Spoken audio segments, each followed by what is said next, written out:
স্বামীকে মেনে চলতে হবে, এটা আমার অনুরোধ।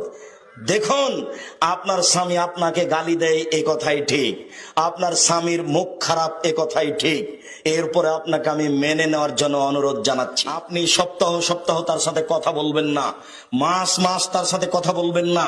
যদি এক গ্লাস পানি চাই, তাহলে পানি নিয়ে এসে ঠেকস করে সামনে রেখে দিয়ে হেঁটে চলে যাবেন, এটা ঠিক নয়।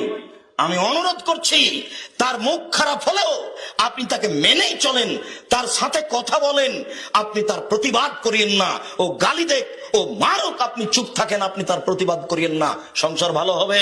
আমি আব্দুর রাজ্জাক বিন ইউসুফ, আপনার দিনী ভাই, আপনাকে অনুরোধ জানাচ্ছি, আপনি স্বামীর সাথে কথা বলেন, স্বামীর সাথে ভালো হয়ে চলেন, আপনার জন্য জান্নাতের সব দরজা খোলা।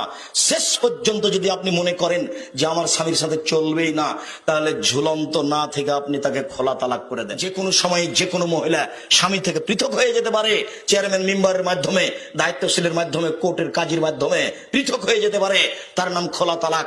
আপনি খোলা হয়ে যেতে পারেন, কিন্তু এই ঝুলন্ত অবস্থায় মাস মাস কাটাবেন, এতে পরকাল হারিয়ে যাবে। স্বামী অসন্তুষ্ট মানে জাহান্নাম, স্বামী অসন্তুষ্ট মানে জাহান্নাম।